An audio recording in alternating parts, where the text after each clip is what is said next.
హల్లెలూయా హల్లెలూయా హల్లెలూయా. సరే, మంచిది. దేవునికి మహిమ కలుగును గాక.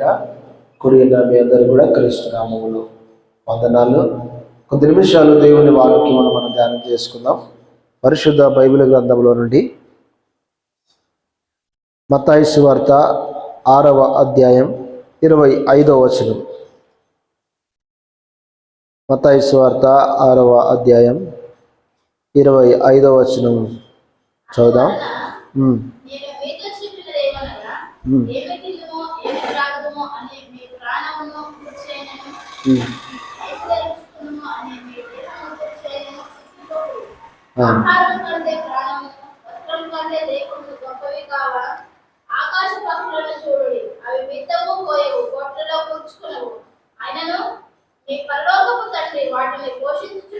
చాలు, చిన్న మాట ప్రార్థన చేద్దాం.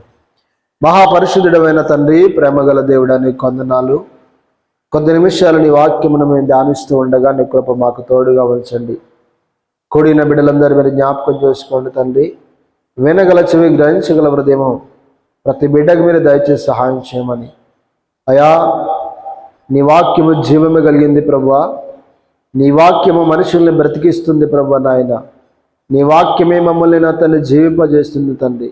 అలాంటి నీ జీవవాక్యాన్ని మేము వింటుండగా మా జీవితంలో అది నీరు కట్టి ఫలించుటకు కృప దయచేయమని వేడుకుంటూ నిదాసుడు నన్ను బలపరచండి. అందరికీ అర్థమయ్యేలాగా విరిచిపెంచి వేడు కృప దయచేయమని యేసు నామములో ప్రార్థించడి వేడుకుంటున్నాము తండ్రి. ఆమేన్. హల్లెలూయా హల్లెలూయా. సరే, మంచిది. చదవబడిన లేఖన భాగములో మనం చదువుకున్న వచన భాగాన్ని చూస్తే యేసు ప్రభువారు మాట్లాడుతున్న మాట చూడండి. అక్కడ ఈ సందర్భం అందరికీ తెలిసిందే, కొండ మీది ప్రసంగం అంటారు దీన్ని. ఈ కొండ మీది ప్రసంగంలో అనేకమైన విషయాలు ఇప్పటి వరకు మనం ధ్యానిస్తూ వచ్చాం. ఏంటంటే, ప్రార్థన ఎలా చేయాలి, నిజమైన ఉపవాసం ఏంటిది, మనం ధనమును ఎక్కడ సమకూర్చుకోవాలి, తర్వాత మనం ఎవరికి దాసులుగా ఉండాలి అనే విషయాన్ని ధ్యానిస్తూ వచ్చాము. ఇప్పుడు ప్రభువు చెప్తున్న మాట ఏంటంటే, మానవుని జీవితంలో ప్రప్రదంగా మానవుడు చేసే ఒక పొరపాటు ఏంటంటే చింతించడం కదా. మనిషి జీవితంలో చింత అనేది అది సహజమైనదిగా కనబడుతుంది కదా. 3 పూటలు మనం అన్నం ఎట్లయితే తింటున్నామో అదేవిధంగా మానవుని జీవితంలో ప్రతి మనిషి కూడా చింతించడం అనేది అది ఎప్పుడూ వారి జీవితంలో జరుగుతూనే ఉంటుంది కదా. ఎన్ని పూటలు అన్నం తిన్నా, ఎంత డబ్బున్నా కూడా కొన్నిసార్లు మానవుని జీవితంలో చింత అనేది కనబడుతూ ఉంటుంది. ఎందుకంటే అది అలవాటు, మానవుని జీవితంలో ఒక అలవాటుగా ఉంటూ ఉంది. సరే, మంచిది. ప్రభు అంటున్నాడు ఇక్కడ చూడండి 25వ వచనం, అందువలన నేను మీతో చెప్పున్నదేమనగా. హల్లెలూయా. అంటే యేసు ప్రభువారు పై వచనాన్ని కోడ్ చేస్తూ కూడా దీని సందర్భాన్ని చెప్తా ఉన్నాడు. పై వచనంలో ఏం చెప్తూ ఉన్నాడు? ఈ లోకంలో 2 యజమానులు ఉన్నారంట. ఆ 2 యజమానుల్లో ఒకరు దేవుడు, రెండవది సిరి, సంపద. అర్థమవుతుందా? దేవుడికి లోబడతావా? సంపద అనగా మనం చూస్తే భూమి కావచ్చు, వస్తువులు కావచ్చు, వ్యాపారం కావచ్చు, ఉద్యోగం కావచ్చు, జంతువులు, పశువులు, ఇంకేదైనా కావచ్చు, చదువు కావచ్చు, ఇవన్నీ కూడా మానవుని జీవితంలో సిరి కింద వస్తుంటాయి. మరి దేనికి లోబడతాం మనం? ఎక్కువ ప్రయారిటీ, ఎక్కువ మనం దేనికి విలువనిస్తాము, దేనికి లోబడతాము అనే విషయాన్ని యేసు ప్రభువు చెప్పాడు. ఒకవేళ కనుక మీరు గమనిస్తే ఏ వ్యక్తి కూడా అంట 2 యజమానులకు దాసుడిగా ఉండడట. హల్లెలూయా. 2 యజమానులకి, 2 యజమానులకి ఎవరైనా జీతగాడిగా ఉంటారా? ఉండలేరు. ఎవరికైనా ఒకరికే దాసులుగా ఉండాలి. ఎవరికైనా ఒకరి దగ్గరే జీతం మాత్రం ఉండాలి, అంతే తప్ప 2 వ్యక్తుల దగ్గర ఉండలేరు. ఈరోజు ప్రియ దేవుని బిడ్డలారా, ఈరోజు నువ్వు దేవునికి దాసుడిగా ఉంటావా, లేకపోతే సిరికి దాసుడిగా ఉంటావా? దేవునికి దాసునిగా ఉంటే నిత్య జీవాన్ని సంపాదించుకుంటావు. ఈ లోక సంబంధమైన సిరికి దాసునిగా ఉంటే అదే నాకు కావాలి, అదే నాకు ప్రాముఖ్యము, అదే నా జీవనాధారము, అదే నా పోషణ, అదే ఆ ఉద్యోగము, లేకపోతే ఆ వ్యాపారము, లేకపోతే అదంతా కూడా నాది, నాకు ఆధారం అనుకొని ఒకవేళ మనం బ్రతికినట్టయితే ఖచ్చితంగా నిత్య నాశనాన్ని సంపాదించుకుంటాం. హల్లెలూయా. కాబట్టి ప్రియ దేని బిడ్డారా, ఇప్పుడు చెప్తున్నాడు ప్రభు, కాబట్టి అందువలన అంటున్నాడు, ఎందువలన మీరు దేవునికిని సిరికిని దాసులుగా ఉండనేరు. ఎందుకు చాలా మంది ఈరోజు సిరికి దాసులుగా ఉంటున్నారంటే, యేసు ప్రభు చెప్తున్న మాట ఏంటంటే, అందువలన నేను మీతో చెప్పున్నదేమనగా. ఎవరు చెప్తున్నారు ఈ మాట? ఎవరు చెప్తున్నారు? యేసు ప్రభు వారు చెప్తున్నాడు, నేను మీతో చెప్పున్నదేమనగా. ఇప్పుడు ఆ మాట మనం చదువుతున్నప్పుడు ఎవరిని ఊహించుకోవాలి? డైరెక్ట్ నీ కళ్ళ ముందుకు వచ్చి యేసు ప్రభు వారు మాట్లాడుతున్నాడుగా నువ్వు భావించాలి. అర్థమవుతుందా? స్పష్టంగా ఎప్పుడైతే అట్లా భావిస్తావో ఆ వాక్యము మనలో పనిచేస్తుంది. ఏదో అది ఒక అక్షరం కదా, ఒక పదంగానే మనం చదువుకుంటూ పోతే దానివల్ల ఏ ప్రయోజనం ఉండదు. అంటే ప్రభువారే మన ఎదురుకు సాక్షాత్తుగా దిగి వచ్చినట్టుగా, ఆయన ఎదురుగా నిలబడి మాట్లాడుతున్నట్టుగా మనం ఒకవేళ గమనించినట్లయితే, దేవుడే మన ఎదుట ముందు నిలబడి చెబుతున్నట్ల మనం ఫీల్గా అవుతున్నట్లయితే, ఒకసారి అలా అనుకున్నట్లయితే ఖచ్చితంగా ఆ వాక్యానికి మనం ఎంతో విలువిస్తాం, ఆ వాక్యానికి ఎంతో మనం ఇంపార్టెంట్ ఇస్తాం, ఆ వాక్యానికి మనం చాలా వాల్యూని ఇస్తాం. ఆ వాక్యం ఎంత జీవం గలదో మనం తెలుసుకుంటాం. ఎందుకంటే ఆ మాట ఎవరి నుండి వస్తుందంటే అది సర్వోన్నతుడైన దేవుని నుండి వస్తున్న మాట. అర్థమవుతుందా? ఎవరి నుండి వస్తున్న మాట? అది సర్వశక్తిమంతుడైన దేవుని నుండి వస్తున్న మాట. నేను మీతో చెప్పున్నదేమనగా, ఎవరికి వారమే ప్రభు మనతో మాట్లాడుతున్నట్టుగా ఫీల్ కావాలి. అర్థమవుతుందా? నేను మీతో చెప్పున్నదేమనగా అంటూ ఆయన ఏమంటున్నాడు? ఏమి తిందుమో ఏమి త్రాగుదమో అని మీ ప్రాణమును గూర్చేనను, ఏమి ధరించుకొందుమో అని మీ దేహమును గూర్చేనను చింతించకుడి. హల్లెలూయా. మన లైఫ్లో గమనించండి, ఏమి తిందమో ఏమి ధరించుకుందామనే చింత మనుషులకు ఉందా లేదంటారా? మనం ఎంత సంపాదించినా కూడా, ఏం చేసినా కూడా మన తెల్లారి మనము ఏం ఆలోచిస్తామంటే ఏమి తిందుమా అని ఆలోచిస్తూ ఉంటాం, ఎలా బ్రతుకుదామా అని ఆలోచిస్తుంటాం కదా. ఎట్లా బ్రతకాలి, ఏం దొడుకోవాలి, ఎటు వెళ్ళాలి, ఏ పని చేయాలి, ఇవన్నీ కూడా మనం ఆలోచిస్తూ ఉంటాం. అందుకోసమే ప్రభు అంటున్నాడు, ఏమి తిందుమో, తర్వాత ఏమి ధరించుకుందామో అని మీ ప్రాణమును గూర్చేనను మీ దేహమును గూర్చేనను చింతించకుడి. హల్లెలూయా. యేసు ప్రభు చెప్తున్న మాట ఏంటంటే చింతించవద్దు అంటున్నాడు. ఏమంటున్నాడు? ఇప్పుడు మీరు చెప్పాలి, మీ లైఫ్లో చింతించకుండా ఉండగలరా? ఒక క్షణం, ఒక రోజైనా చింతించకుండా ఉండగలరా? కదా. లేచింది మొదలుకొని పడుకునేంత వరకు అమ్మా మన లైఫ్లోనే ఏముంటుందట? చింత కదా. ఎందుకు మనిషి జీవితంలో చింత అనేది ఏర్పడుతూ ఉంది? మరి చింతించడం వల్ల ఏమైనా ప్రయోజనమా? బైబిల్ చెప్తా ఉందంటే చింతించడం పాపం. చింతించడం అంటే పాపం అంట. ఎందుకు చింతిస్తున్నావు నువ్వు? హల్లెలూయా. మీరు ఒకసారి ఆలోచన చేస్తే ఈరోజు మానవుని జీవితంలో సహజంగా ఏర్పడే పరిస్థితులు ఏంటో తెలుసా? రోగాలు కదా. ఇవి ఎట్లా వస్తాయంటే మనిషి భోజనం తిన్నట్టుగానే రోగాలు కూడా వస్తూ ఉంటాయి కదా. ఎంత ఈజీగా అయితే భోజనం చేస్తుంటాడో అంత ఈజీగా మానవుని జీవితంలో రోగాలు, వ్యాధులు, బాధలు, బలహీనలు వస్తుంటాయి. అమ్మా ఎదురొస్తుందా? హల్లెలూయా. చూడండి, గమనించండి, రోగాలకు గల కారణం ఏంటి తెలుసా? ఇప్పుడు మన ఉదాహరణకి మనిషి జీవితంలో ఏదైనా ఒక సమస్య ఏర్పడింది అనుకోండి. ఏదైనా ఒక సమస్య వచ్చిందంటే బ్యాక్ పెయిన్ వస్తుందని మనం వెళ్ళాం. బ్యాక్ పెయిన్ వస్తుంది, బాగా నడుము నొప్పి వస్తుందని డాక్టర్ దగ్గరికి వెళ్ళాం. డాక్టర్ దగ్గరికి వెళ్ళినప్పుడు డాక్టర్ ఏం చేస్తాడు? ఏం చేస్తాడు ఆయన? డాక్టర్ ఏం చేస్తాడు? ఎక్కడ నొప్పి వస్తుంది చూస్తుంటాడు. పలానా దగ్గర నొప్పి వస్తుందంటే వెంటనే ఈ మందులు వాడు, ఈ టాబ్లెట్ ఈ టైంకి వేసుకో అని చెప్తూ ఉంటాడు. మీరు ఆ టాబ్లెట్లు వేసుకున్న తర్వాత పూర్తిగా మీకు బ్యాక్ పెయిన్ పోయిన సందర్భాలు ఉన్నాయా? పూర్తిగా పోయిన సందర్భాలు ఉన్నాయా? లేవు. ఎందుకుండవు? పూర్తిగా ఎందుకు బ్యాక్ పెయిన్ పోవట్లేదు? ఆ మెడిసిన్ వాడితే పూర్తిగా ఎందుకు ఆ బలహీన తొలగిపోవట్లేదు? అంటే కారణం ఏంటంటే ప్రియదేని బిడ్డలారా, ఆ డాక్టర్ గారు ఏం చేస్తున్నాడంటే దానికి సంబంధించిన ఆ నొప్పికి సంబంధించిన ఉపశమనాన్ని కలిగించే టాబ్లెట్లు ఇస్తున్నాడు తప్ప అది పూర్తిగా తొలగిపోవడానికి ట్రీట్మెంట్ చేయట్లేదు ఆయన. ఏం చేయట్లేదు? పూర్తిగా తొలగిపోవడానికి ట్రీట్మెంట్ చేయట్లేదు. ఈరోజు మెడిసిన్ వాడుతూ ఉంటాం, మరలా ఒక 2 రోజుల తర్వాత మరలా వస్తుంటుంది కదా, మరలా 2 రోజుల తర్వాత వాడుతుంటాం, మరలా వస్తుంటుంది.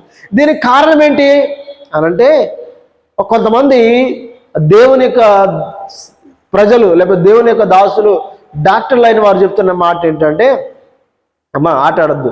ఏం చెప్తున్నారంటే గమనించండి. ఏం చెప్పారంటే, మన లైఫ్లో మన జీవితంలో ప్రతి ఒక్క దానికి మూలం అనేది ఉంటుందంట కదా. ఆ మూలములోనికి వెళ్ళి మనం శోధించగలిగితేనే అసలు ఈ బ్యాక్ పెయిన్ గల నొప్పి ఏంటి, ఎక్కడ ప్రారంభమవుతుంది, ఎందుకు ఆ నొప్పి వస్తుంది, ఆ మూలాన్ని కనుక మనం తెలుసుకుంటే, ఆ మూలాన్ని తెలుసుకొని దానికి ట్రీట్మెంట్ చేయగలిగితే ఖచ్చితంగా సంపూర్ణంగా దాన్ని తొలగించగలం. కానీ ఈ రోజుల్లో డాక్టర్లు ఏం చేస్తున్నారంటే, వాళ్ళ బిజినెస్ కొరకు లేకపోతే వారి సంపాదన కొరకు మానవుని జీవితంలో ఉపశమనం కలిగించడానికి ట్యాబ్లెట్లు, మెడిసిన్లు, ఇంజక్షన్లు ఇస్తున్నారు తప్ప పూర్తిగా తొలగిపోవడానికి ఇవ్వట్లేదు.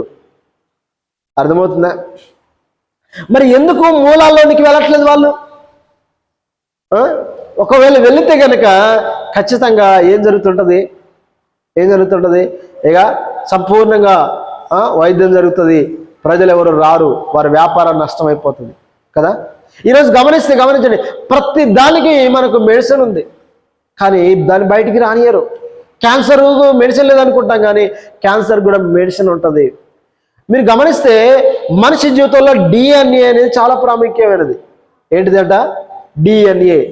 అది ఇప్పుడు మనకి ఎట్లా వస్తుందంటే, ఈరోజు గమనిస్తే DNA ఎలా వస్తుంది మనిషి జీవితంలో కంటే, 4 గంటలు మనం ఎండలో నిలబడితే ఒక మనిషికి ఆ రోజు కావాల్సిన DNA దొరుకుతుంది. అది 120-100% ఉండాలి DNA. అది ఎక్కడ దొరుకుతుందంటే, ఎండ ద్వారా, సూర్యుని ద్వారా DNA మనిషికి దొరుకుతూ ఉంది. ఈరోజు మనుషుల జీవితాలు చూస్తే అన్ని AC రూములు, AC గదులు, AC ఇండ్లు అన్ని డూప్లెక్స్లు అయిపోయి సూర్యకిరణాలు పడకుండా DNA దొరకట్లేదు కనుక ఈరోజు మానవుని జీవితంలో అనేక సమస్యలు ఏర్పడుతూ ఉన్నాయి. హల్లెలూయా. అందుకోసమే మీరు గమనిస్తే సిటీలో కంటే కూడా ఎవరు ఆరోగ్యవంతంగా ఉంటారంటే పల్లెటూళ్ళలో కొంచెం ఆరోగ్యంగా ఉంటారు. ఎందుకు? మనకంటే ముందు తరాలు మనం చూస్తున్నట్టయితే పెద్ద మనుషులు ఎంత ఆరోగ్యంగా ఉంటారంటే చాలా హెల్తీగా ఉంటారు. ఎందుకంటే వారు 4 గంటలు మంచిగా ఎండలో పనిచేస్తారు కాబట్టి వారికి కావాల్సిన DNA దొరుకుతుంది. ఈరోజు ఎవరైనా 4 గంటలు ఎండలో నిలబడతారా DNA కొరకు? అంత టైం ఉందంటారా? లేదు. హల్లెలూయా. ఆ DNA లోపం వల్ల మనిషి జీవితంలో క్యాన్సర్ రావచ్చు, హార్ట్ అటాక్ రావచ్చు, రకరకాల ప్రాబ్లమ్స్ వస్తూ ఉంటాయి. ఆ DNA కనుక మనిషి జీవితంలో ఎంత % ఉండాలో అంత % ఉంటే ఆ మనిషి ఆరోగ్యవంతుడిగా ఉంటాడు. మరి DNA అనేది ఏ రోజుకి ఆ రోజు మనం సమకూర్చుకోవాలి. ఈరోజు దానికి ట్రీట్మెంట్ ఇవ్వరు. ఈరోజు వైద్యులు దేనికి ఇస్తారు? కేవలం నీకు ఉన్న బ్యాక్ పెయిన్కి ఉన్న ఉపశమనం కలిగించడానికి, ఆ నొప్పి పోవడానికి తప్ప టాబ్లెట్ ఇస్తారు తప్ప ఆ DNAకి ఎక్కడ ప్రాబ్లం జరుగుతుందో దాంట్లోకి వెళ్ళి అక్కడ ట్రీట్మెంట్ ఇవ్వడానికి చూడరు. హల్లెలూయా. కాబట్టి గమనించండి ప్రియమైన బిడ్డలారా, ఈరోజు మానవుని జీవితాల్లో కూడా ఎందుకు చింతించడం ప్రారంభిస్తున్నారు? ఎందుకు చింతిస్తున్నారు చాలామంది? ఏమి తిందమా, ఏమి ధరించుకుందామా అని చెప్పేసి ప్రాణము గురించి, దేహముని గురించి మనుషులందరూ చింతిస్తున్నారట. ఈరోజు స్పష్టంగా దేవుడు చెప్తున్న మాట ఏంటంటే, చింతించకూడదు అని చెప్తున్నాడు. ఈరోజు మనం నేర్చుకుంటున్న పదాలేవి, కానీ మళ్ళీ ఇంటికి వెళ్ళిన తర్వాత ఏం చేస్తూ ఉంటాం? చింతిస్తూ ఉంటాం. హల్లెలూయా. రేపేం చేయాలి కదా, ఎక్కడ ఉండాలి, ఏం చేయాలి, ఎటు వెళ్ళాలి, ఏం తినాలి అంటే మనిషి జీవితంలో చింత అనేది సహజమైపోయినది. వాటర్ తాగినట్టుగా, భోజనం చేసినట్టుగా, మాటలు మాట్లాడిన ఈజీగా అయిపోయింది చింతించడం అనేది కదా. అవునే కదా. ప్రభు అంటున్నాడు, మీరు చూడండి అక్కడ, అందువలన నేను మీతో చెప్పినదేమనగా స్పష్టంగా యేసు ప్రభు వారు చెప్తా ఉన్నాడు. ఈరోజు నిజంగా నువ్వు దేవుడని ఆయన గుర్తిస్తే, నిజంగా ఆయన మాటలో శక్తి ఉందని మనం గుర్తిస్తే, ఈరోజు మనం ఏం చేయొద్దంటే చింతించవద్దు అనే మాట నేను కూడా నిన్నటి దినాన చింతించడానికి కొంచెం ఈ మాట చదివిన తర్వాత రేపు ఎలా అని ఒకసారి నేను ఆలోచిస్తున్నప్పుడు రేపు హైదరాబాద్ పట్టణం ఎట్లా వెళ్ళాలి, దాదాపుగా ఒక 2,000-3,000 ఖర్చు అవుతాయి. బాబుకి కంటి సంబంధించిన చూపించాలంటే ఎల్వి ప్రసాద్కి హాస్పిటల్కి వెళ్ళాలి. ఎట్లా ప్రభా ఏం చేయాలి అంటే ఎట్లా ప్రభా అన్నట్లు కానీ చింతించడం ఎలా ఏం చేయాలని చెప్పేసి చింతిస్తున్నప్పుడు వెంటనే ఈ మాట గుర్తొచ్చింది. అరే రేపు వాక్యం చెప్పబోయేది నేనే కదా, నేనేం చింతించాలని బయటికి వెళ్ళినా, నాకున్న వెహికల్ తీసుకుని బయటికి వెళ్ళిపోయినా. హల్లెలూయా. ఎందుకు చింతించదు ఆలోచన వచ్చింది వెంటనే రాగానే. మనం ఎందుకు చింతించాలి? చేస్తే ప్రార్థన చేయాలి, దానికి లేకపోతే దానికి కావాల్సిన ఏదైనా సదుపాయాన్ని మనం వెతుక్కోవాలి. అర్థం చేసుకోండి ప్రియమైన బిడ్డలారా. ఈరోజు గమనించండి, మానవుని లైఫ్లో ఈరోజు చింత అంటే గమనించండి, మూలం ఎక్కడో దొరికించుకోవట్లేదు మానవుడు దేని ద్వారా జీవిస్తాడో, దేన్ని వెతికితే మానవుడు బ్రతుకుతాడో అది తెలుసుకోవట్లేదు. కానీ ఈ పై అన్నీ కూడా చూసుకొని చింతించడం వల్ల ఈరోజు పాపం చేస్తూ అసలైన దాన్ని పోగొట్టుకుంటున్నాడు. ఈరోజు చాలామంది కూడా అనేక రకాల మెడిసిన్స్ తింటున్నాం, అన్ని రకాలు తింటున్నాం, కానీ మూలం ఎక్కడుందో, ప్రాబ్లం ఎక్కడుందో దాన్ని వెతకట్లేదు మనం. ఆ ప్రాబ్లం వెతికిది కనుక దానికి కావాల్సిన మెడిసిన్ మనం ఇస్తే ఖచ్చితంగా ఇక ఈ ఉపశమనాలకు వాడాల్సిన అవసరం లేదు. ఈరోజు మనం ప్రభువు అంటున్నాడు, నీ ప్రాణమును గుర్చాను, నీ దేహమును గుర్చాను, చింతించవద్దు. చూడండి అంటాడు,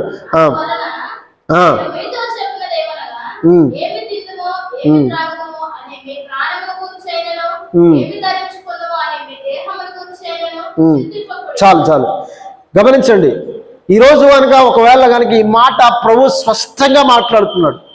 ఈరోజు నీ ముందుకొచ్చి ఆయన మాట్లాడుతున్నాడు, మన ముందుకొచ్చి ఆయన మాట్లాడుతున్నాడు ఏంటంటే మీరు చింతింపకుడి అంటున్నాడు. ఇక ఒకవేళ ఈ మాట మీరు మనం గనక చింతించినట్లయితే నిజంగా పాపం చేసిన వారమే కదా. ఎందుకు? దేవుని మాటకి అవిధేయత చూపించిన వారందరూ కూడా ఎవరి లిస్టులోకి వస్తారు? ఆ పాపం లిస్టులోకి వస్తారు కదా. ఎందుకంటే ఆయన మాటకి విధేయత చూపించట్లేదు. కాబట్టి ఏ పరిస్థితి అయినా ఉండనివ్వండి, నువ్వు ఫస్ట్ ప్రార్థనలు చేయి, లేకపోతే ఆ పరిస్థితికి సొల్యూషన్ కావాల్సిన పనుల్లో వెతుకో. అంతేగాని ఇంట్లో కూర్చొని ఆలోచిస్తూ చింతిస్తే కనుక ఈ మాటను మనం ఖచ్చితంగా త్రోసివేసిన వారమే. ఈ మాటను యేసయ్య మాటను ధిక్కరించిన వారం అవుతాం. అర్థమవుతుందా? కాబట్టి చింతించడానికి అవకాశం ఇవ్వద్దు.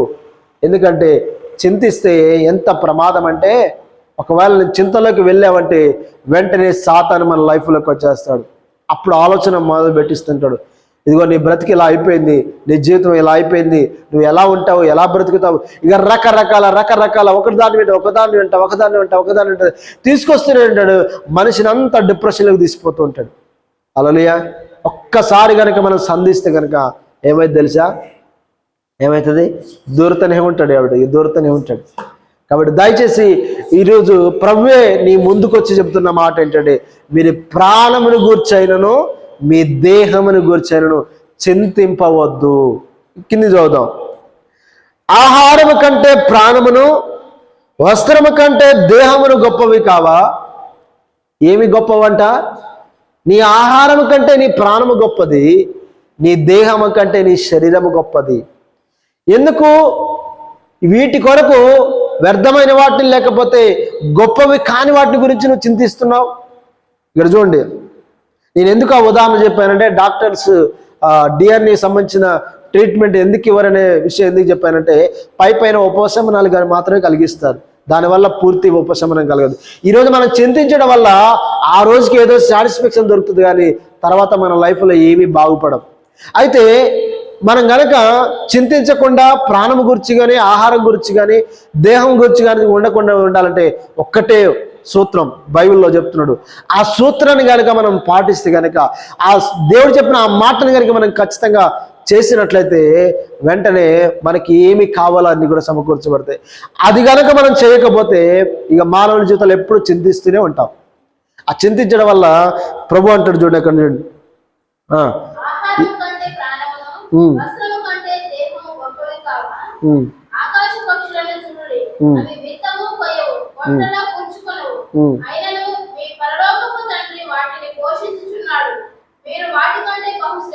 చూడండి ఆకాశ పక్షులను చూడి అవి విత్తవు, కోయవు, కొట్లలో కూర్చుకొనవు. ఏంటంట అమ్మా? ఆకాశ పక్షులు ఏం చేస్తాయంట? అవి విత్తవట, అంటే విత్తనాలు చల్లవు, కోయవు అంటే పంట కోయవు, తర్వాత కొట్లలో కూర్చుకోవట. రేపటి తిందామని చెప్పేసి సమకూర్చుకోవట. ఏం చేస్తాయట మరి చూడగడ, హోటల్లో కూర్చుకొనవు, ఆయనను మీ పరలోకపు తండ్రి వాటిని పోషించుచున్నాడు. హల్లెలూయా. ఆయనను పరలోకపు తండ్రి ఆకాశ పక్షులను ఏం చేస్తున్నాడట? పోషిస్తూ ఉన్నాడట. హల్లెలూయా. మరి ఇప్పుడు పక్షులు గొప్పవా, మానవుడు గొప్పవాడా? పక్షులు దేవుని స్వరూపంలో చేయబడ్డాయా, మానవుడు దేవుని స్వరూపంలో చేయబడ్డాడా? కదా. ఆయన పోలికలో ఆయన స్వరూపంలో చేయబడ్డవాడు మనిషి. తను ప్రేమించి చేసుకున్నాడు మానవుణ్ణి. ఆ మానవుని కొరకు తన ప్రాణమే ఇచ్చాడు ఆయన. మరి అట్లాంటి మానవుణ్ణి వదిలిపెడతాడా? ఆఫ్టర్ ఆల్ ఆకాశ పక్షులు ఇంతలో కనబడి అంతలో మాయపోయే ఆకాశ పక్షులకి ఆయన ఆహారం పెడితే నీకు నాకు భోజనం పెట్టాడు ఆయన? హల్లెలూయా. ఇక్కడ ఒక వాక్యాన్ని చాలా మంది అపార్థం చేసుకోవచ్చు, మనం కూడా అపార్థం చేసుకుంటాం. ఆ ఆకాశ పక్షులు విత్తవు, కోయవు, పంటను సమకూర్చుకోవు. అంటే ఇప్పుడు మనం ఏం చేయొద్దు ఏ పని చేయొద్దు కదా, ఏ పని చేయొద్దు, ఎటు వెళ్ళొద్దు. ఎందుకు? అన్నీ మనం దేవుడే పోషిస్తాడు. ఇది కాదు దేవుడు చెప్పే సందర్భం. అట్లా చెప్పి పని చేయొద్దని కాదు ఇక్కడ దేని ఉద్దేశం. విత్తనాలు చల్లొద్దు, పంట కోయొద్దు, సమకూర్చుకోవద్దని కాదు దేవుని ఉద్దేశం.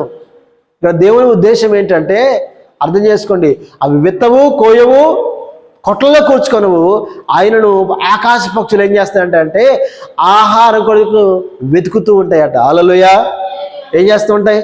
అవి విత్తవు, కోయవు, కానీ కూర్చుకోవు. కానీ ఏం చేస్తాయంటే ఎక్కడ ఆహారం దొరుకుతుందో అక్కడికి పరిగెడుతూ ఉంటాయట.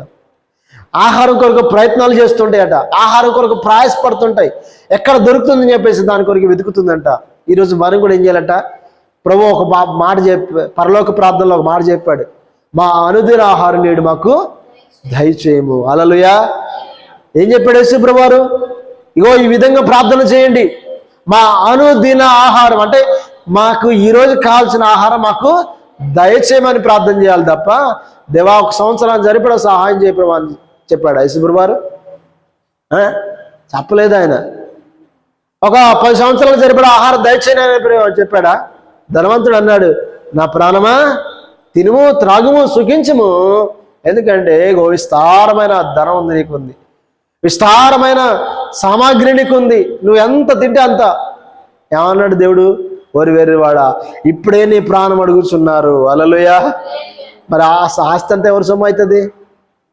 కాబట్టి ప్రియ దేని బిడ్డలారా, ఈరోజు గమనించండి, మనమంట ఏం చేయాలంట? పని చేయాలి, కష్టపడాలి, కానీ చింతించవద్దు. అర్థమవుతుందా? నేను ఎలా బ్రతకాలి, ఏం తిందుమా, ఏం త్రాగుదామా, రేపు ఎలా ఉంచుతానా అని ఎప్పుడు కూడా మన జీవితంలో ఆ ఆలోచన కనుక వస్తే ఖచ్చితంగా మన జీవితంలో దేవునికి వ్యతిరేకంగా పాపం చేసిన వారు అవుతాం. ఎందుకంటే ప్రభు అంటున్నాడు, చింతించటం వల్ల ఏం చేస్తారంటే చూడండి అక్కడ 27 వచనం.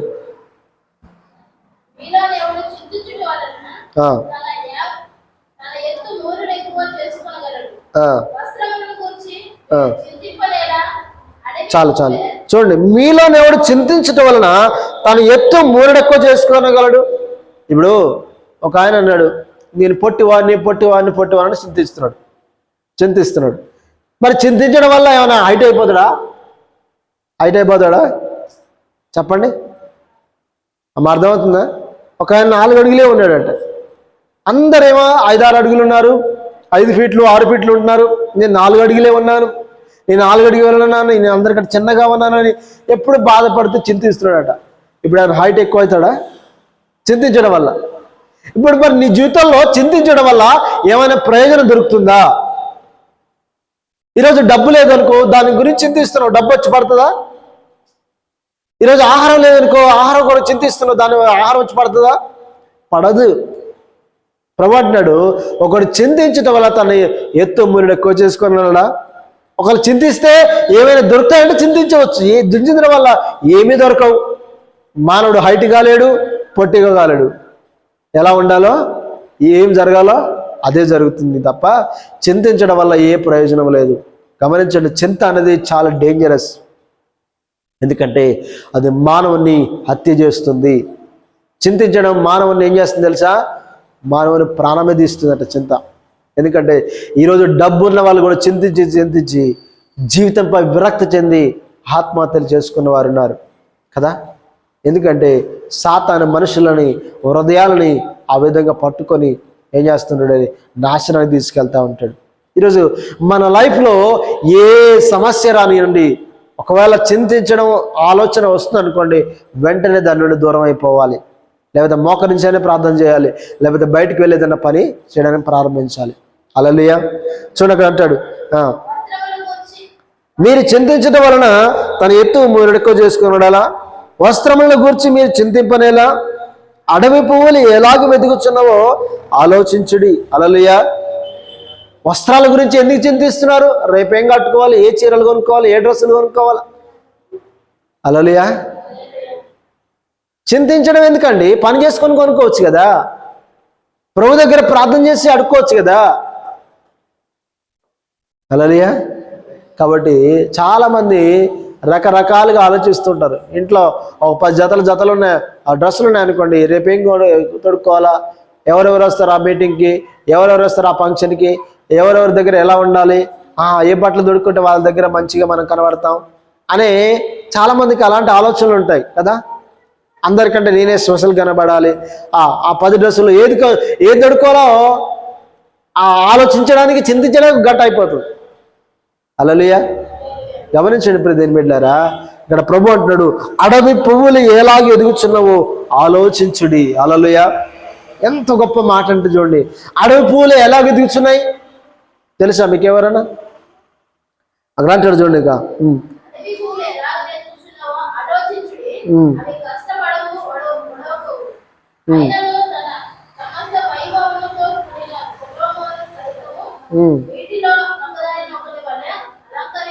చాలు. అడవి పువ్వులు ఎలాగ ఎదుగుచున్నావో ఆలోచించడి, అవి కష్టపడవు, వడకవు, ఆయనను తన సమస్త వైభవముతో కూడిన సొలొమోను సైతము వీటిలో నొక్కదాని వలన అలంకరింపబడలేదు. హల్లెలూయా. చూడండి, అడవి పువ్వులట ఎంత అందంగా చేశాడు దేవుడు అంటే, ఎంత వాటిని సౌందర్యవంతంగా తీర్చిదిద్దాడంటే మీరు గమనించండి. అవి కష్టపడవట, వడకవట, అవి ఏవి పని చేయవట. కానీ దాని సౌందర్యంతో పోలిస్తే సొలొమోను సౌందర్యం కూడా పనికిరాదట. సొలొమోను తెలుసా మీకు? దావీదు కుమారుడు. అతడు ఎంత జ్ఞానం తెలుసా? ఈ భూమి మీద ఆయన కంటే ముందున్న వారిలో కానీ, ఆయన తర్వాత వచ్చిన వారిలో కానీ అట్లాంటి జ్ఞానం ఎవరికి లేదు. హల్లెలూయా. ఆయన కట్టించిన అంతఃపురాలు ఎన్నో, ఆయన కన్నులు ఆశించింది ప్రతిది కూడా ఆశించాడట, దాన్ని అనుభవించాడట. మీరు అనుభవించారు ఎప్పుడైనా? మీ కన్నులు చూసింది ప్రతిదాన్ని మీరు అనుభవించారా? నో. సొలొమోను మహారాజు అంట, ఆయన ఏది కావాలంటే అది. ఎంతమంది భార్యలు ఆయనకి? ఎంతమంది భార్యలు ఆయనకి? 1000 మంది. హల్లెలూయా. 700 మంది భార్యలు, 300 మంది ఉపపత్తులు అనుకుంటా. అర్థమవుతుందా? 1000 మంది అంటే ఆయన చూడండి, ఆయన కన్నులు చూసింది ప్రతిది కూడా వదిలిపెట్టలేదు. మరి అంత జ్ఞానవంతుడు, అంత సౌందర్యవంతుడు, అన్ని అంతఃపురాలు కట్టించినప్పుడు 1000 మంది రాణులు అంటే ఎన్ని అంతఃపురాలు ఉండాలా? ఆనాటి కాలంలో, రాజుల కాలంలో రానికి ఒక అంతఃపురం ఉండేది తెలుసా మీకు? రాజుగారు ఎవరిని కోరుకుంటే వాళ్ళు పిలుచుకునేవాడు, ఎవరిపై దండం ఎత్తితే వాళ్ళు రాజపురానికి, రాజు దగ్గరికి వచ్చేవారు. ఒకవేళ రాజు పర్మిషన్ లేకుండా ఏ రాణి రాజు దగ్గరికి వచ్చేది కాదు, ఆయనకి ఇష్టం వచ్చిన వారు కోరుకునేవారు. మరి అట్లాంటి గొప్ప సంపన్నుడు. మీరు ప్రసంగి గ్రంథం చదివితే ఆయన గురించి చెప్తుంటాడు, వైభవం గురించి. ఎన్ని కట్టించుకున్నాడు, తోటలు, భవనాలు, ప్యాలెస్లు, బంగ్లాలు, రకరకాలుగా ఎన్నో రకాల అన్ని కట్టించుకున్నాడు. ఒకసారి చదువుదామా ప్రసంగి గ్రంథం 1వ అధ్యాయం.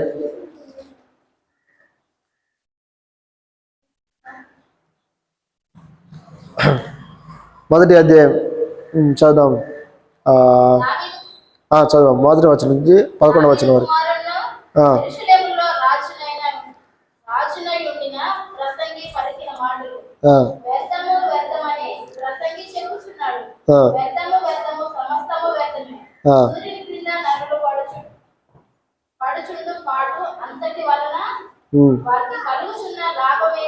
చూడండి, సూర్యుని క్రింద నరులు పడుచుండు పాటు అంతటి వలన వారికి కలుగుచున్న లాభమేమి?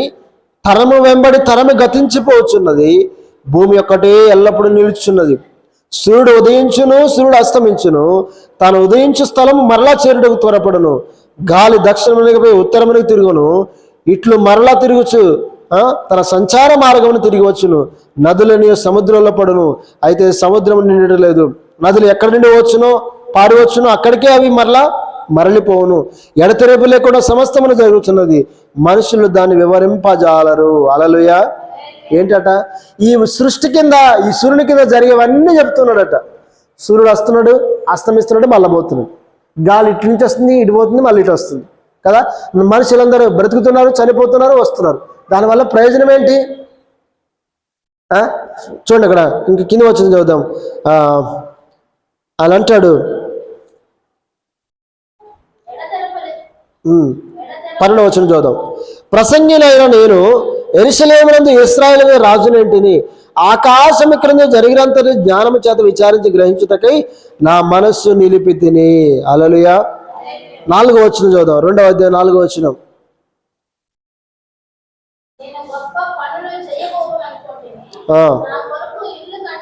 ఇండ్లు కట్టించుకుంటుని, ద్రాక్షల తోటలు నాటించుకుంటుని, నా కొరకు తోటలను శృంగార వనములను. ఏం కట్టించుకున్నాడట? తోటలు, శృంగార వనములు. తర్వాత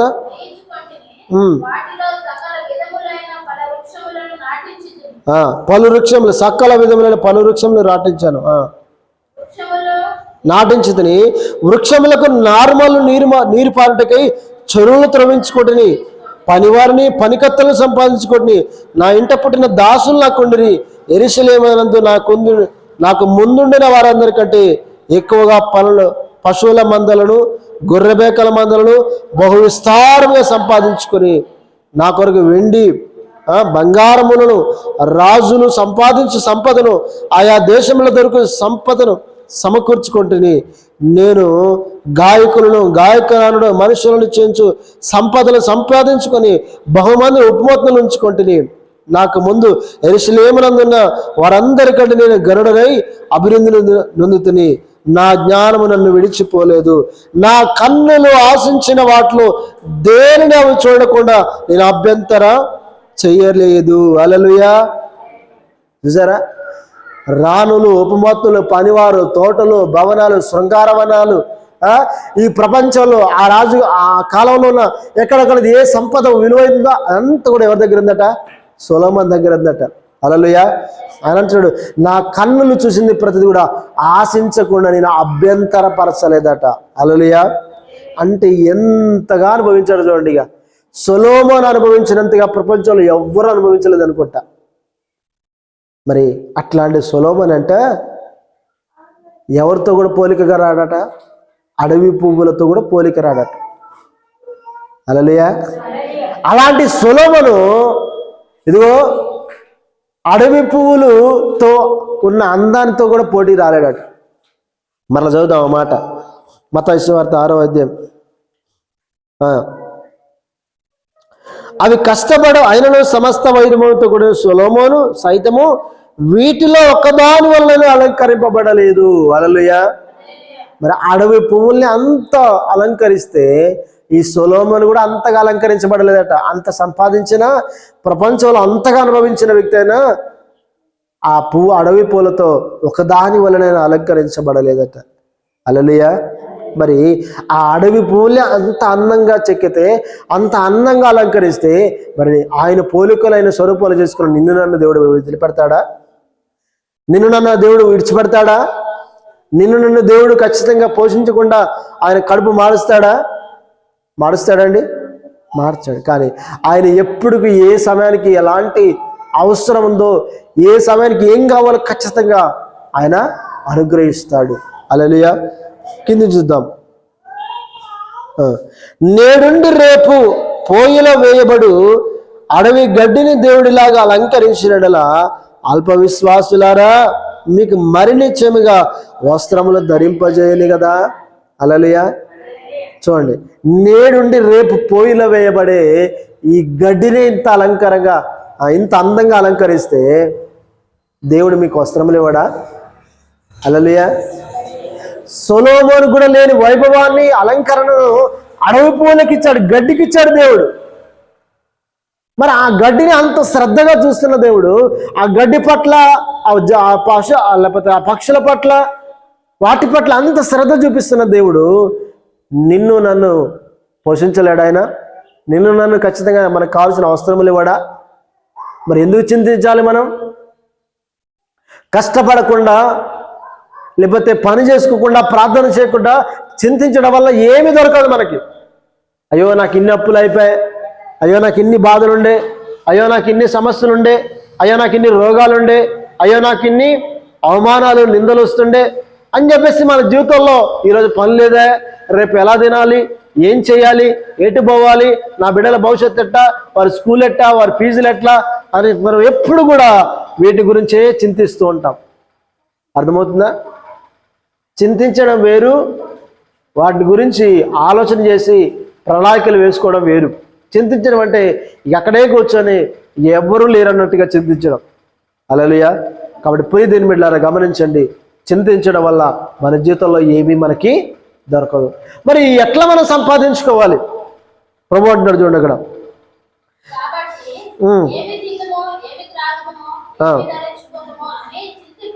మరలా చెప్తున్నాడు యేసుప్రభు. కాబట్టి ఏమి తిందమో ఏమి ధరించుకుందామో అని మీరు చింతించకుడి.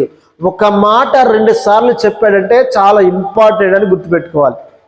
హల్లెలూయా. బైబిల్లో కొన్నిసార్లు వచ్చిన ఒకే పదము 2 సార్లు వస్తుంటుంది. ఎందుకు 2 సార్లు వచ్చిందంటే అది చాలా ఇంపార్టెంట్. అంటే మానవుడు మరీ దాని విషయంలో జాగ్రత్తగా ఉండాలని దేవుడు చెప్తున్న మాట. అర్థమవుతుందా?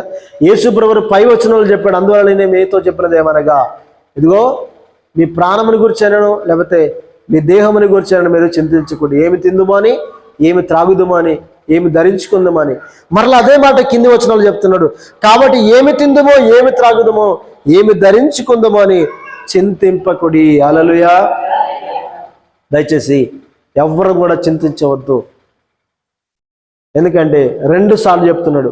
ఉదాహరణకి మీరు ఊరికి వెళ్తున్నారు, ఏదైనా ఒక విలువైన వస్తువు ఇంట్లో ఉందనుకోండి, వాటి గురించి మీ పిల్లాడికి చెప్పేటప్పుడు ఎలా చెప్తారు? అది భద్రం, అది భద్రం అని చెప్తుంటారు. ఎందుకు? అది ఒకవేళ విలువైంది అనుకోండి, అది శ్రేష్టమైనది అనుకోండి, ఖచ్చితంగా దాని గురించి ఏం చేస్తామంటే 2 మార్లు చెప్తూ ఉంటాం. పిల్లాడు వినలేదు అని చెప్పేసి 2 మార్లు చెప్తుంటారు.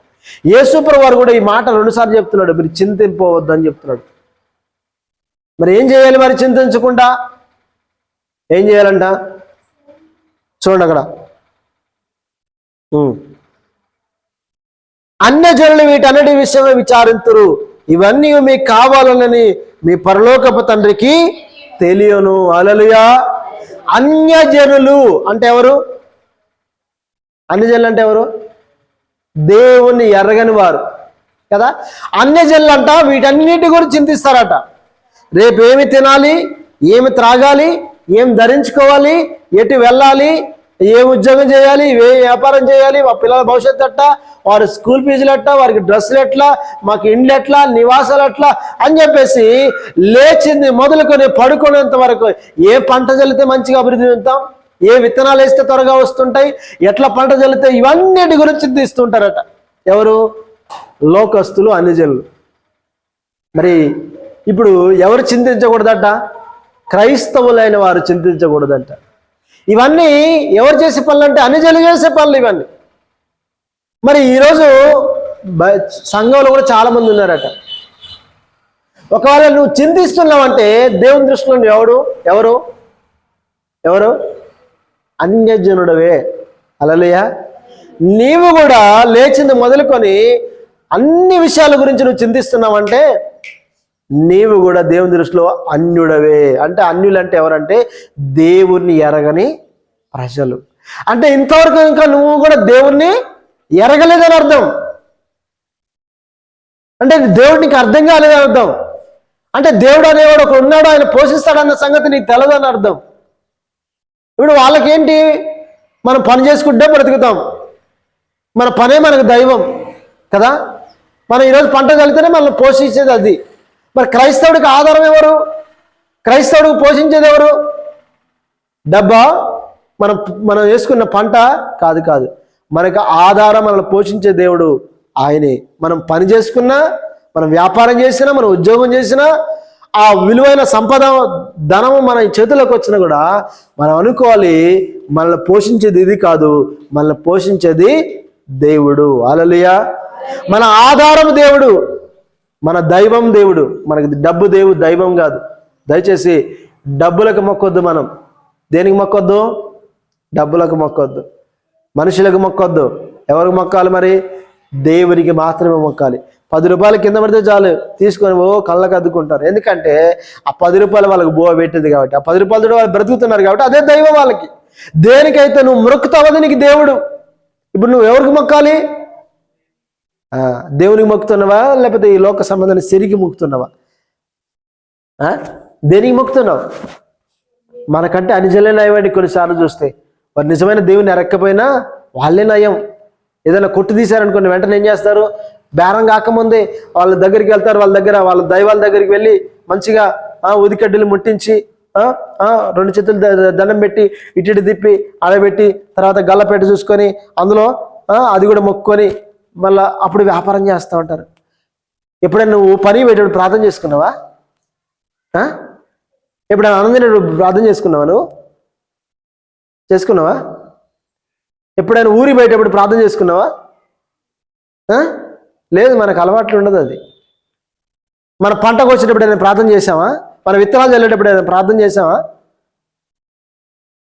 వాడు నయం కదా మనకంటే, వాళ్ళే నయం కదా.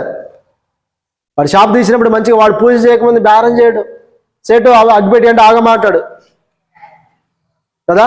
ఎందుకు? ఆయన ప్రార్థన అయిపోవాలా. మరి దైవాలు కాటి వాటికి వాళ్ళతో అంతగా ప్రయత్నిస్తే నిజమైన దేవుని కలిగిన నువ్వు ఏది మరి నీ ప్రయారిటీ ఏది? ఇప్పుడు మీరు ప్రార్థనకు వచ్చినప్పుడు ప్రార్థన చేసుకున్నారు ఎప్పుడైనా? ప్రభువా, ఇదిగో నేను ప్రార్థనకి వెళ్తున్నాను, నేను ఫెలోషిప్కి వెళ్తున్నాను, ప్రభువా నాతో మాట్లాడు, నన్ను బలపరచు, నాకు మంచి స్వస్థతనివ్వు, నా కుటుంబాన్ని దర్శించమని ప్రార్థన చేశారా? చేసుకొని వచ్చారా? అమ్మా, అలవాటు ఉండదు మనకి కదా. ఏం అలవాట్లు ఉంటాయి? వ్యర్థమైనవన్నీ ఉంటాయి అలవాట్లు. ప్రార్థనలు చేసుకోం, ఏం చేయం. వాడైనా ఏమనకంటే మనం ఈరోజు దేవుని ఎరిగిన వారని చెప్పుకుంటూ కూడా, దేవుని బిడ్డలని చెప్పుకుంటూ కూడా అన్యజనుల కంటే దౌర్భాగ్య స్థితిలో ఉన్నాం మనం కదా.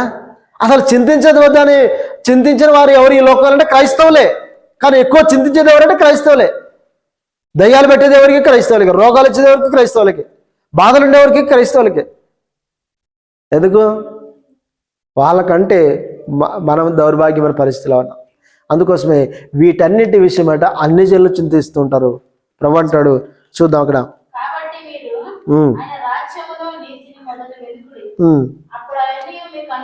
చాలు చాలు, హల్లెలూయా. కాబట్టి మీరు ఆయన రాజ్యమును నీతిని వెతకండి.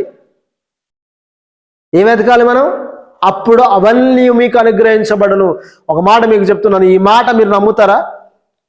ఆయన రాజ్యమును ఆయన నీతిని వెతికితే అవన్నీ మీకు అనుగ్రహించబడని దేవుడు చెప్పాడు కదా. ఈ మాట మీరు నమ్మి ఆయన రాజ్యమును నీతిని వెతికి అవన్నీ సంపాదించుకోగలరా? హల్లెలూయా. నమ్మగలరా ఇది మాట? ఆయన రాజ్యాన్ని వెతకాలట, ఆయన నీతిని వెతకాలట. ఆయన రాజ్యాన్ని, ఆయన నీతిని వెతికితే ఖచ్చితంగా నీకు ఏం కావాలో, నీకు ఆహారం కావాలా, వస్త్రాలు కావాలా, పానం కావాలా, అవన్నీ కూడా మీకు అనుగ్రహిస్తాడు దేవుడు. ఎట్లా అనుగ్రహిస్తాడో మనకు తెలియదు. ఖచ్చితంగా నువ్వు ఆయన రాజ్యాన్ని వెతుకు, ఆయన నీతిని వెతుకు, ఖచ్చితంగా నీకు అనుగ్రహిస్తాడు. లేదు అనుకుంటా, ఇక్కడ చెప్పాను కదా డిఎన్ఏ, దానికి సంబంధించిన ట్రీట్మెంట్ మన శరీరంలో కనుక డిఎన్ఏ మంచిగా ఉంటే మన బాడీ అంతా ఎలా ఉంటుందట?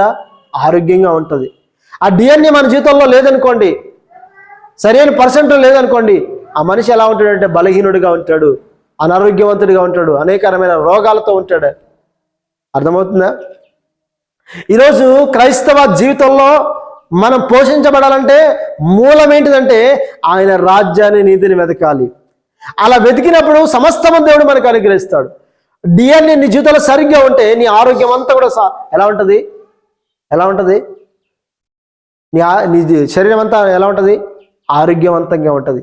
నీలో DNA% తక్కువగా ఉందనుకోండి, 8%, 10% ఉందనుకోండి, రోగాల పుట్టను, అనేక రకాల ప్రాబ్లమ్స్ వస్తాయి. ఎముకలు, లేకపోతే శరీరం, నరములు అన్ని బలహీనతలు ఏర్పడతాయి, అన్ని నొప్పులు వస్తుంటాయి.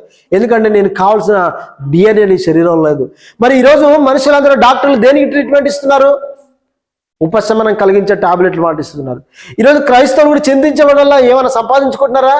ఏమి సంపాదించుకోవట్లేదు. చింతించడం వల్ల వాళ్ళకు ఉపశమనం కలుగుతుంది అంతే, ఏదో ఆదరణ కలిగినట్టు కనిపిస్తుంది అంతే తప్ప మూలంలోనికి వెళ్ళట్లేదు. ఈరోజు మూలం ఏంటంటే మన దేవుని రాజ్యాన్ని వెతకాలి. అర్థం ఏంటి మరి రాజ్యం వెతకడం అంటే?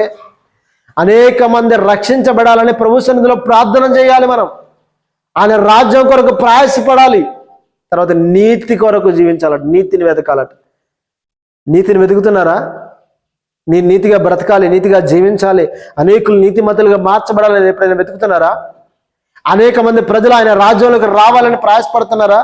అనేక మంది ప్రజలు క్రీస్తుని తెలుసుకోవాలని వారి కొరకు ప్రార్థన చేయడం కానీ, స్వార్థ ప్రయాణించడం కానీ, వారి కొరకు విజ్ఞాపన చేయడం కానీ చేస్తున్నారా? ఇలా చేస్తే కనుక ఖచ్చితంగా మీ పనులు మీరు చేసుకుంటూ ఇలా చేస్తే కనుక మీ జీవితంలో మీకు ఏది కావాలో అది వస్తుంది సమయానికి. మరి ఏలియాని పోషించాడు ఆయన. ఏలియా, ఇదిగో కరువు కాలం వచ్చింది కాబట్టి కేరీతు వాగు దగ్గరికి వెళ్ళు అన్నాడు. మరి ఆహారం ఎట్లయ్యా కరువు కాలంలో అంటే? నీకెందుకు ఏలియా, నేను పంపిస్తా అన్నాడు. దేవుడు కాకుల ద్వారా రొట్టెను, మాంసాన్ని పంపించాడు ఆయన. ఏం పంపించాడు ఆయన? రొట్టె, మాంసాన్ని పంపించాడు ఆయన. ఎప్పుడైనా చూసారా కాకులు భోజనం రొట్టెను తేవడం? ఎప్పుడు చూసారా కాకులు మాంసం తేవడం? ఎత్తుకుపోతాయా లేకపోతే ఇచ్చిపోతాయా కాకులు?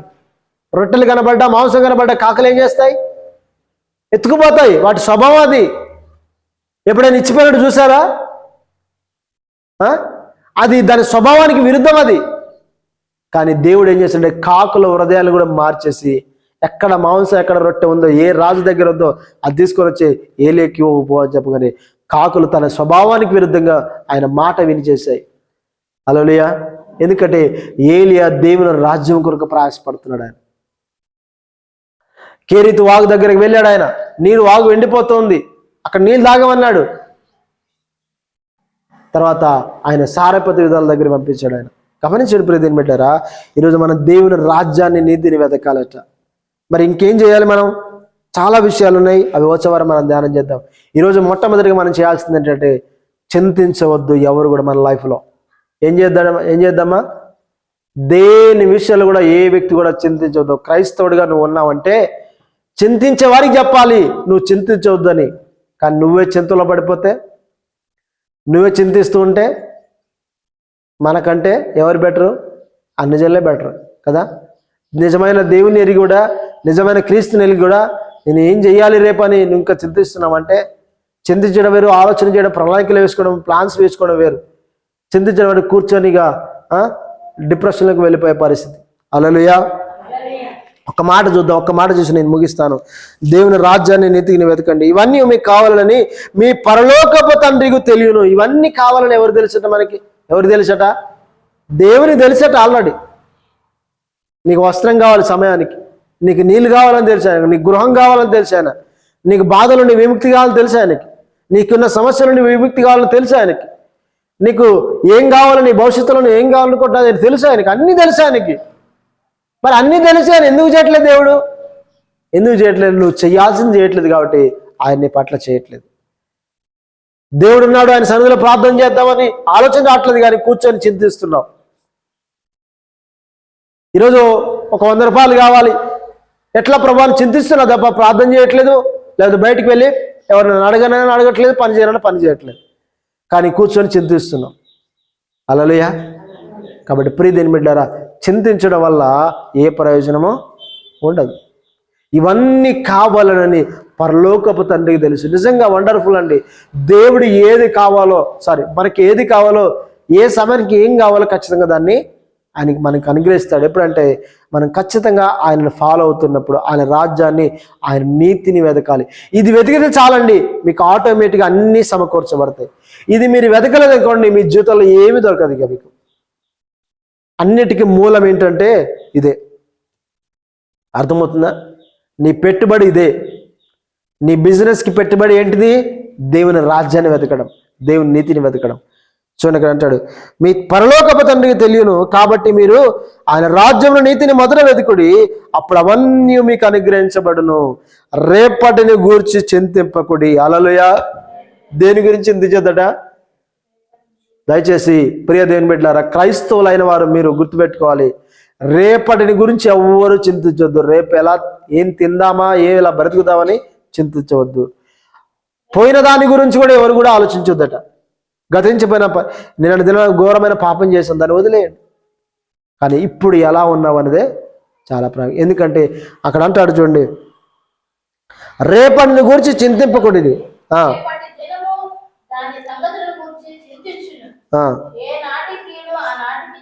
చాలా హల్లెలూయా. రేపు అంట రేపటి గురించి అదే చింతించుకుంటుందట. నీకెందుకు? రేపటిని గూర్చి చింతింపకుడి, రేపటి దినము దాని సంగతుల గురించి చింతించును, ఏనాటి కీడు ఆనాటికే చాలును. హల్లెలూయా. కాబట్టి రేపు అనే దాన్ని రేపే అదే ఆలోచించుకుంటుంది, నువ్వు ఆలోచించొద్దు. ఒక మాట కీర్తనల గ్రంథం ఒక మాట చూద్దాం. ఇప్పుడు ఏం చేయాలి మనం? 55వ అధ్యాయం 22వ వచనం ఒక మాట చూసి నేను ముగిస్తాను. కీర్తనల గ్రంథం 55వ అధ్యాయం 22వ వచనం. 55, 22 22. నీ భారము యెహోవా మీద మోపము.